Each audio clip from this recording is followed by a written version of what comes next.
Hey, still down here at CPAC 2018. Having a great time, meeting a lot of awesome people. A lot of awesome people. And right now we have Mr. John Lubecky with us.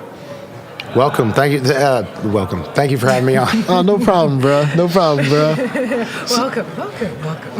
Hey, it's like that. Yes. We're all one big CPAC family. This is a family reunion. You didn't even know you were part of this family, Anton. I didn't know. Oh my gosh. And since I've been here, hasn't it been awesome and welcoming? it's been the total opposite of what one might would think. See? He's going to be a Republican after this. I don't know. If not a libertarian or a conservative. Okay. One of those three. You know, I've got a friend back in South Carolina. He runs as a Democrat. He calls himself a libertarian. Right. So, for example, he's very libertarian, but certain things, because of his life experience, he believes there should be a social safety net, but only for a few years with a lot of conditions on it. Yeah. So that's where he gets to the libertarian. Right. So that's just limited government Republican. Yeah, sort of. Anyway, so before we even get into all that, first we gotta... Hi. Go ahead, Anton. Welcome. What? No, do you want, we've been switching back and forth. It's like who goes lead and who goes sub. But Anton doesn't know what I'm going to talk about, so that could be interesting. I was told that it was going to be a surprise. Okay, so the surprise is, so Jonathan walked around, like what we love about CPAC, and the reason why we love that fact that we do like kind of like the after, this is like the like happy hour time of the convention. People can walk in and like and say, oh, do you want to sit for an interview, this, that, here. So Jonathan was like, oh, you don't want to talk about it because like what we're doing is controversial. I was like, for the last hour and a half, my mind has been blown to no end. So that's why I'm kind of like, what are we doing? It's like, oh yes, what you want to speak about. I understand that is extremely controversial. However, from my life experience and from what we all know is we need impactful solutions because people are dying. Absolutely. Exactly. So tell us about what your journey is and what your mission is, and just have at it, man, because I just met you 5 minutes ago. Well, in short, Yes. my mission is simple. Yeah. I'm a veteran. I served 4 years in the Marine Corps, had a great time, and then Thank you. the rest of the country, on 9/11, I watched the towers come down. And I knew that right then and there I was going back in. But this time I looked at my options and stuff like that, and I ended up going into the Army, mostly because they were going to make me a warrant officer pilot. And prior to me being able to go to flight school, the unit I was assigned to deployed to Iraq, or got put on alert, and I went to Iraq for a year. And while I was there, the base I was on was mortared over 6,000 times. As a matter of fact, it had a nickname, Mortaritaville. Wow. One of those mortars, one night, impacted while I was in a porta-john. And I'm alive because I sat down instead of standing up. So if you were peeing and not doing number 2, you would have been dead. Okay, this is going to sound like the most feminine thing. I was exhausted. I okay. peed, but I sat down because I was tired. Yeah. And if I had stood up, I'd be dead. Right. The shrapnel would have gone through me. Right. Wow. So when I came back, I had a lot of problems. I have permanent brain damage, and I had severe PTSD. It's very rare you'll hear a veteran say had PTSD, because most of the veterans that I know who have had PTSD took their life.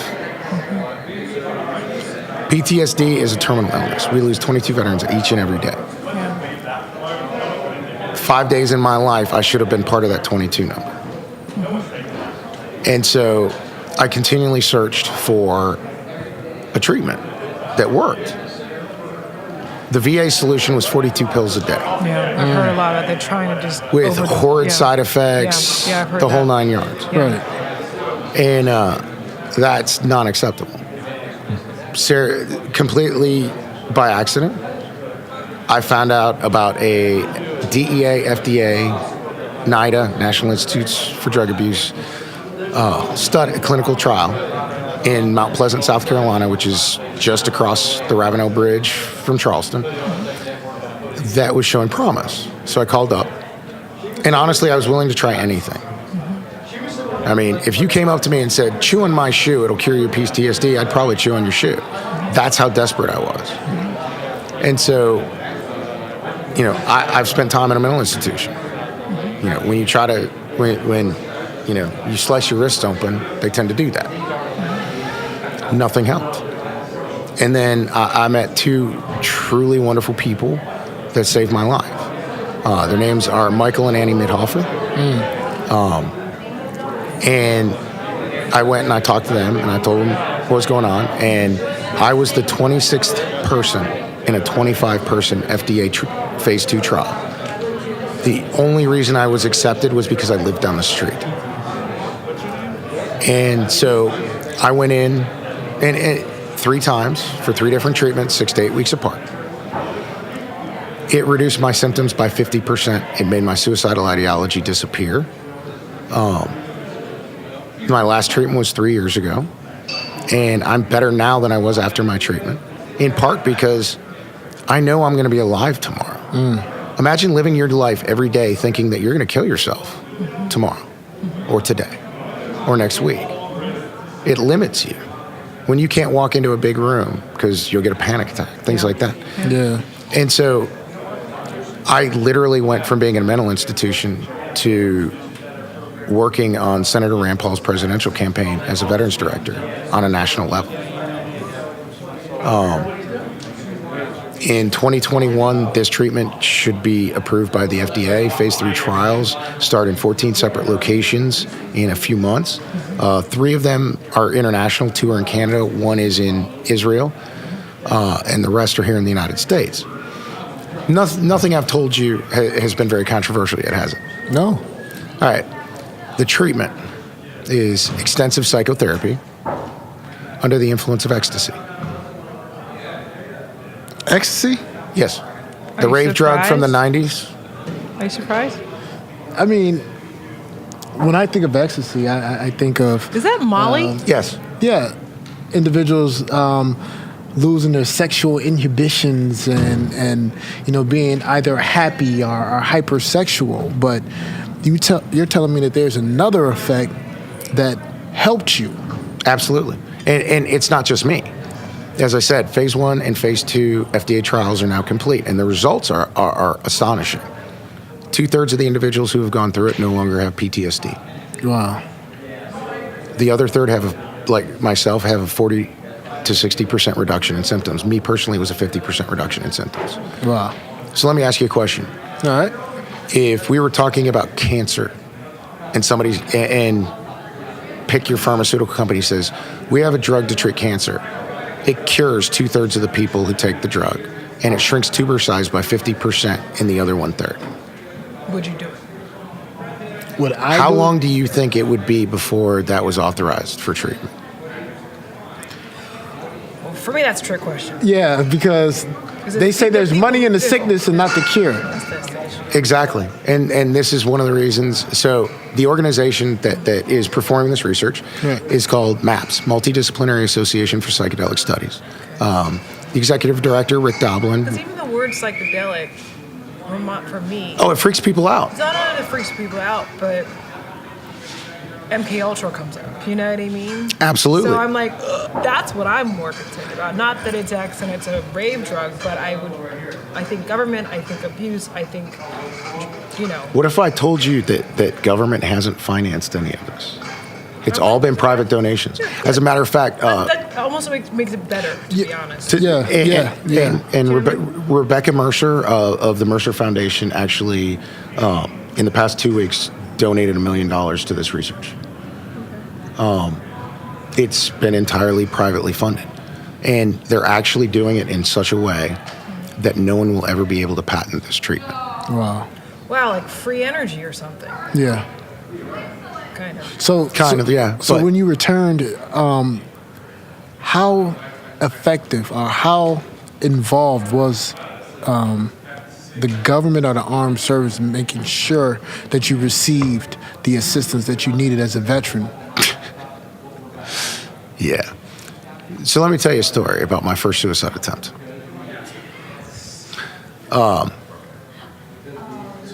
Christmas Eve, 2006. It was about a month after I got back. My wife left 2 weeks before I got back, so I came home to nothing. Christmas Eve, sitting in my house that I had shared with my now ex-wife, alone, I realized, I don't need to be here. So I went to a bar I frequented in downtown Raleigh. And I started coming up with new and inventive ways to end my life. And then off in the distance, I heard church bells for midnight mass. So I walked to Sacred Heart Catholic Church in downtown Raleigh. And I walked up to the door, tears streaming down my eyes. And they said, "We're full, come back in the morning." And I begged. I said, "I'll stand in the back, I don't care, I just need to be in there." And they said, "No, sorry." And you're crying already? Yeah. That jerk. So I went, and this actually gets worse.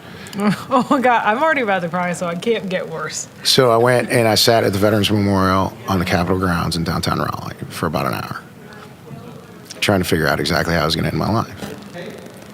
And then something popped in my head that, the Army had said, if you start thinking this way, go to a hospital. Mm-hmm. So I got in my car and I drove to Womack Army Medical Center, and I walked into the ER and I told the doctor, "I'm going to kill myself." They gave me they asked me if I had any weapons at my house. I said yes. They said, "Do you have ammunition?" I said yes. They gave me 6 Xanax. They told me to give my weapons to a neighbor and come back after the holiday. What the? So I went home and I drank a bottle of vodka, and I loaded a Beretta 9mm and I put it to my temple. And I pulled the trigger. And the peace I felt in that microsecond as the hammer fell, because I knew it was going to end, was the most peace I have felt until I went through this treatment. The gun malfunctioned. And I went to start getting help. You asked about the VA and providing assistance. Some doctors are better than others. Some truly help me. There's a guy in Durham, Dr. Bruce Capeware. Fantastic guy. He's the guy that figured out I had PTSD and brain damage. People thought I was lying and faking, and he realized it was real. And when I left Charleston VA Mental Health, they asked me a point-blank question. They said, "What can the VA do to make sure this doesn't happen again?" And I said, "One thing." So with mental health, there's an interplay between depression, PTSD, and pain. Mm-hmm. They all make everything worse. Mm-hmm. Depression makes pain worse. Pain makes depression worse. PTSD makes both of them worse. Mm-hmm. Both of those make PTSD worse. So I said, here's what I want. I want my orthopedic surgeon for my back, my primary care provider, pain management, and mental health to have a meeting with me. So they will talk to each other, because all 4 of them were blaming each other on why I couldn't get help. Mm-hmm. Right. I wanted them all in the same room. Mm-hmm. Realize, 4 days before that, I had slit my wrists open. This is an easy ask. Mm-hmm. My orthopedic surgeon and mental health showed up. Pain management, primary care, didn't. They didn't care. The VA never helped me. MAPS, people by the name of Rick Doblin, Annie and Michael Midhofer saved my life. And it was very serendipitous. They helped me because I needed help. I had an interest in politics. I had done some small advocacy work for veterans. They removed the obstacle to me, like coming to CPAC, being able, stand in a room with Donald Trump that's packed to the freaking gills. Yeah. I couldn't have done that before. And they made that possible. So now I come up and I talk to people about MAPS and all they do. Mm-hmm. These are the same, and one of the things that I hear a lot when I talk about the MDMA treatment is a lot of vets are like, "Oh, they want to give us more pills. Just give me a joint and leave me the hell alone." Right. Here's the thing. MAPS, Multidisciplinary Association for Psychedelic Studies, they're the ones funding Sue Cicely's FDA research into treating PTSD with cannabis in Arizona. They do research. Multidisciplinary, you mean, research? Exactly. Yeah. And here's the thing. It's not just cannabis and MDMA. It's ibogaine, psilocybin, which is magic mushrooms, LSD, ayahuasca, all these things. They're trying to figure out how to cure mental health issues. Exactly. So that's the weird thing too, though. It goes back to like, if we already, you haven't mentioned anything that they might have been called different names, Right. but they're already available. I'm Exactly. Sure somebody down there can provide them Yeah. somewhere. You know, they're But- available. but can I tell you- how are they? How do we shift from? Well, here's one of the problems with that. What are we missing? Okay, so here's something. 2014, New York City. Only roughly 25% of the ecstasy, MDMA, Molly that they seized in drug busts actually contained the chemical compound MDMA. Wow. Okay. The So stuff I took was made by a gentleman by the name of Dr. Nichols. Hopefully, before I die, I want to meet him and shake his hand and thank him. It was approved by the DEA. It was tested 100% pure. I knew exactly what I was getting. If you go to some dude on a corner, you don't know what you're going to get. And Well, this is Yeah, where, we got you. you know, one of the other things that MAPS is working on right now is currently the National Institute for Drug Abuse is the only entity that is permitted to grow marijuana for federal FDA-approved cannabis research. The problem is the people growing it create a substandard product. You can't do real testing. Yeah. Now, Yeah. here's the fun part. So NIDA, the people who have the monopoly, the FDA, and the Drug Enforcement Agency have all issued guidance and regulations stating that they want to allow people to grow for federal research if they meet certain qualifications, applications, things like that. So, for example, Sue Cicely out in Arizona, she needs cannabis to give to patients to do the FDA trial. So why can't she grow that cannabis Right. to do it? And I believe there's 24, 26 applications currently. This is supported by the DEA, NIDA, FDA, the people. There is one human being that is stopping all of it, and that is a gentleman by the name of Attorney General Jeff Sessions. They're sitting on his desk. He refuses to approve them, even though it is within international law. He's an absolutist. Yeah, it's approved under international law, federal law, everything, which is where, to be completely honest, I find him very disingenuous when he holds a press conference and he says, if you want medical marijuana, there's a process and the legislature can do something. Well, you know what? There is a process. It's called going through the FDA, and that's what we're trying to do, but he's blocking them from getting, from doing the research. Right. He can decriminalize it with one Stroke signature. of a, yeah. Correct. As a matter of fact, MDMA originally was legal, and it was actually used in by psychiatrists. And when they made it illegal in the 90s because of the raves and people were dying and things like that, a federal judge actually ordered it be placed into Schedule 2 so it could still be prescribed under limited circumstances. The Drug Enforcement Agency overruled that judge and made it a Schedule 1. So now we're fighting to and honestly, MDMA has been granted breakthrough therapy status by the FDA, which means it's in the league of cancer treatments. It will be black box Schedule 2 by around 2021, assuming phase 3 trials show what every single trial that has ever been done has shown. But MAPS is a fantastic organization.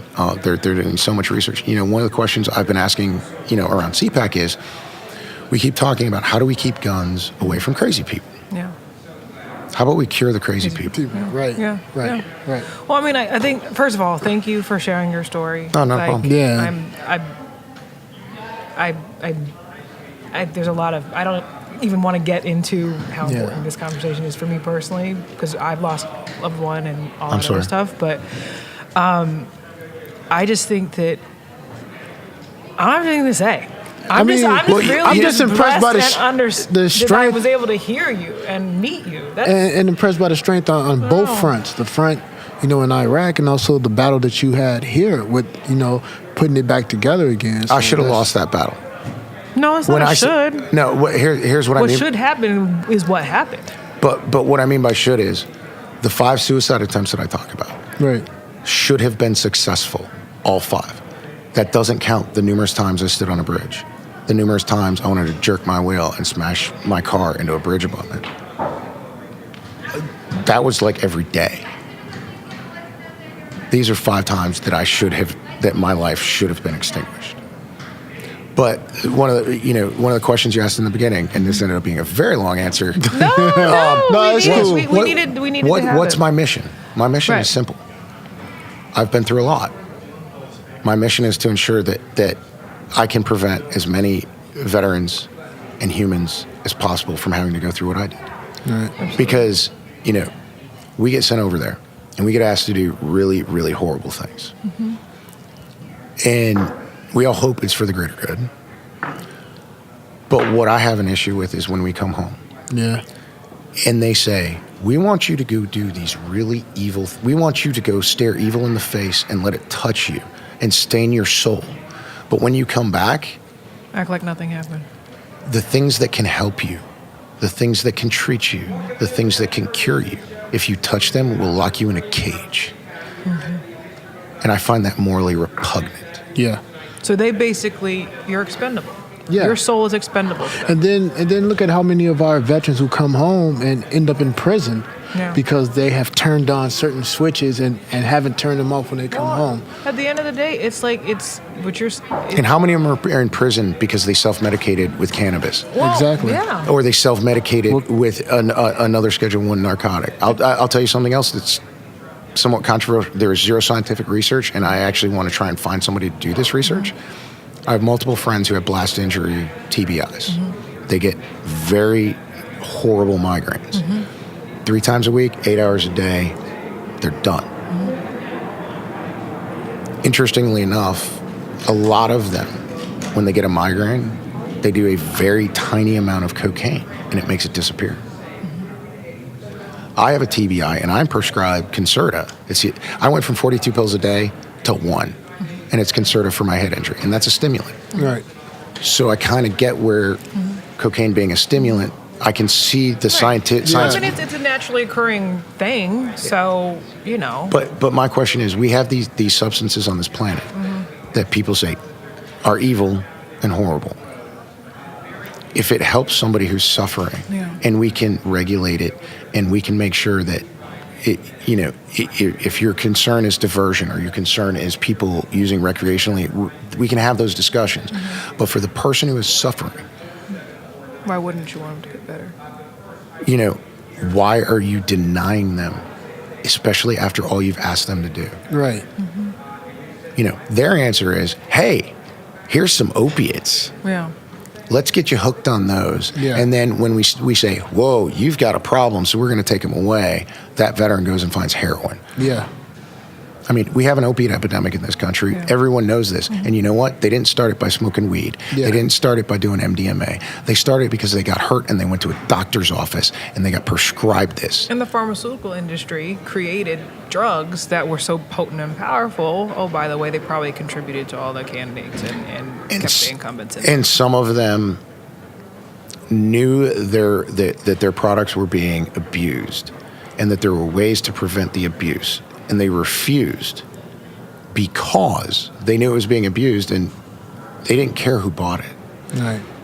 As long as the money came in. I mean, when you have one county in the United States issuing something like 70% of the opiate prescriptions in the country, that's a problem. Right. That's something that the manufacturers should say, oh, wait. But they don't. No. You know something? Here's the funny thing. You have a medical cannabis dispensary in any of the numerous states that allow it. They can be raided by the DEA and have all the money and everything seized. The owner's houses can be taken under civil asset forfeiture, right? Right. Pharmaceutical company gets the entire country hooked on opiates. Nothing happened. You want to stop you want to stop the pharmaceutical industry doing what they're doing?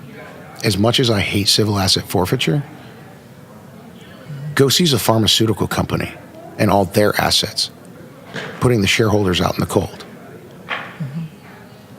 Guarantee you the pharmaceutical industry will change because they're about money. Right.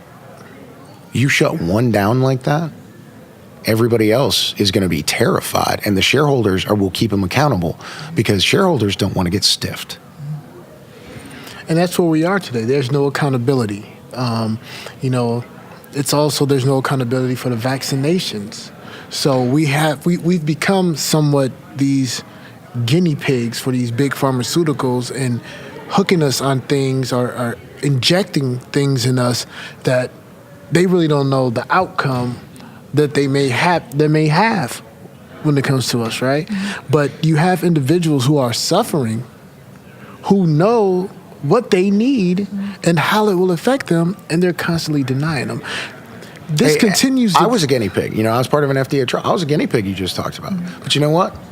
All day, every day, I would rather be Rick Doblin at MAPS's guinea pig to try and cure mental illness than pick your pharmaceutical company and make them money because they want to shove pills down my throat for the rest of my life. And profit off of it. And profit off my suffering. You know, as I said, MAPS is doing this so this treatment cannot be patented. They're not in this for the money. They're in it to help humans.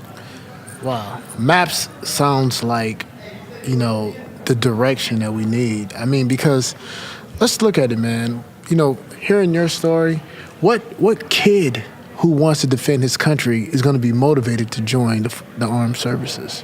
You know, the military made me the man I am today. I love the Marine Corps. I love the Army. I'm here with Alan Chesser, the guy I served in Iraq with, who's running for Congress in North Carolina. I'm here with Tim Payne. He lost his legs in Afghanistan. We're here. We're talking. You know, I love the military. People always ask me. I got a 14-year-old stepson. They ask me, "Would you let him join the military?" I would love to see him in the military, but I won't let him join. And the reason is because I know that the government will turn their back on him when he comes home.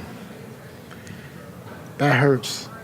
You know, that's because we have these ideas that are at our country is looking out for our best interests, and that we could feel safe because we have these ideals and these institutions. But to honestly know and to hear from someone that has gone through it that our institutions are failing us. Our institutions have turned their backs on us. And, part of this is politics, too. Well, honestly, it's not part of it. It's all of it's politics. Because, you know, I laugh. Just, you know, Attorney General Sessions, huge states' rights advocate. Yeah. Well, unless it's about drugs. Or this, or that.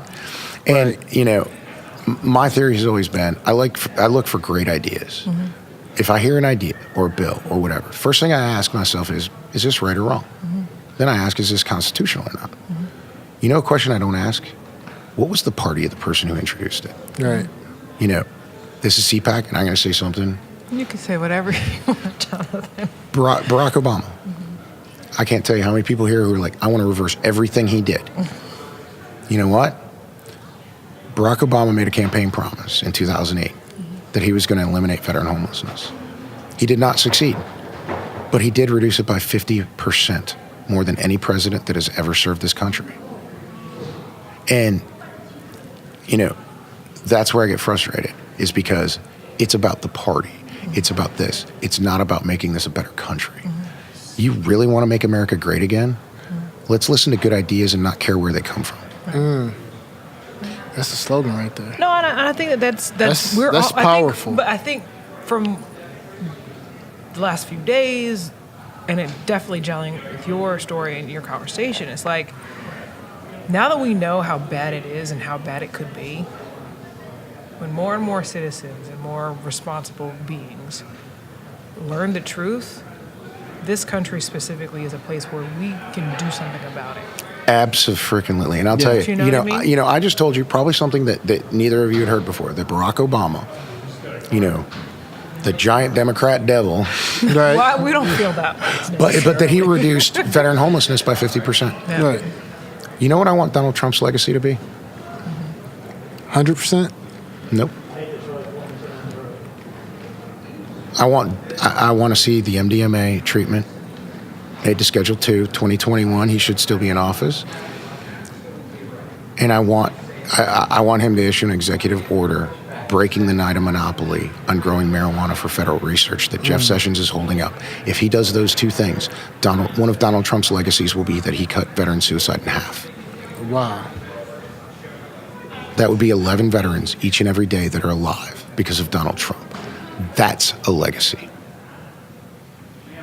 And I'll be honest, that's a better legacy than a tax cut or anything else he can do. Yeah. Those are all great things. Right. But you can count the legacy I'm talking about in the lives of some of the bravest people this country has ever produced. Because, you know, I'll never forget going to Iraq. We were riding on a bus. And it's the first time in my life when we got police cars blocking intersections. We didn't stop. We blew through red lights, everything from Camp Atterbury, Indiana to Indianapolis Airport.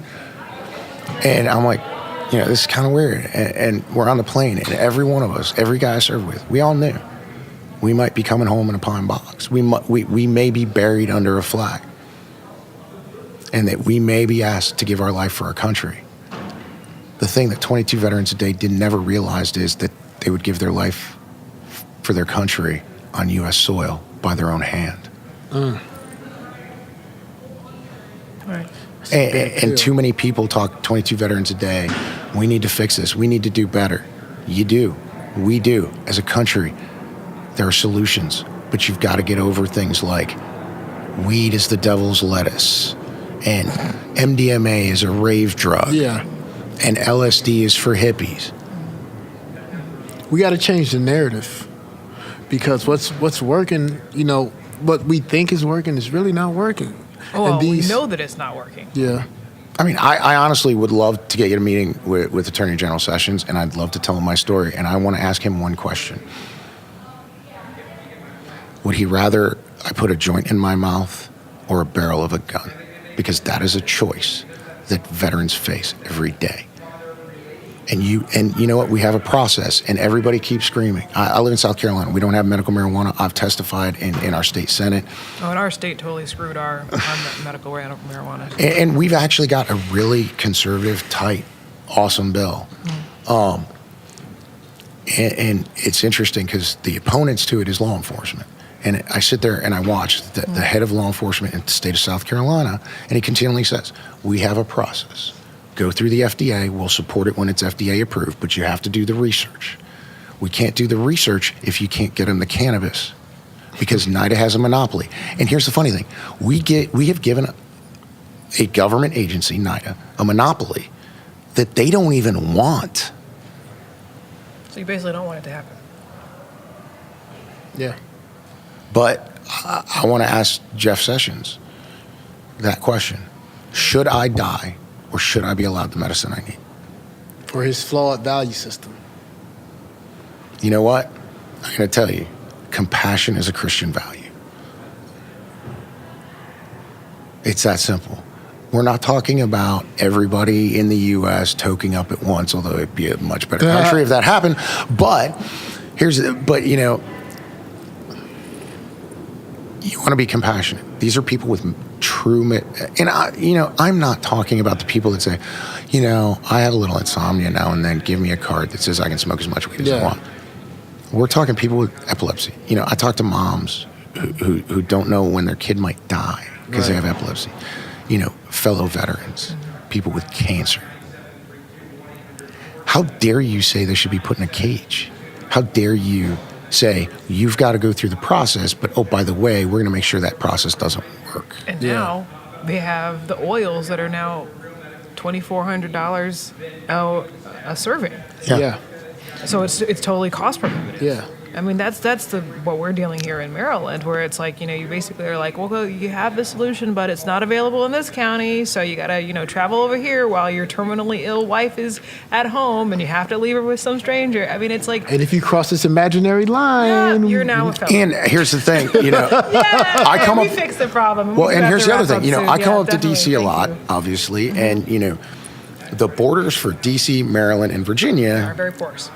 Are really kind of wonky, and you know, got a bunch of freeways that like it's like a giant bowl of spaghetti. Right.